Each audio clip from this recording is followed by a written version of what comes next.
Sa inyong mga kamay, nakasalalay ang seguridad ng pagkain ng ating bansa.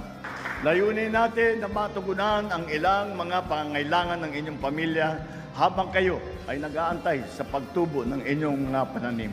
Asahan niyo po na sa bagong Pilipinas walang may iwanan sa pagsulong.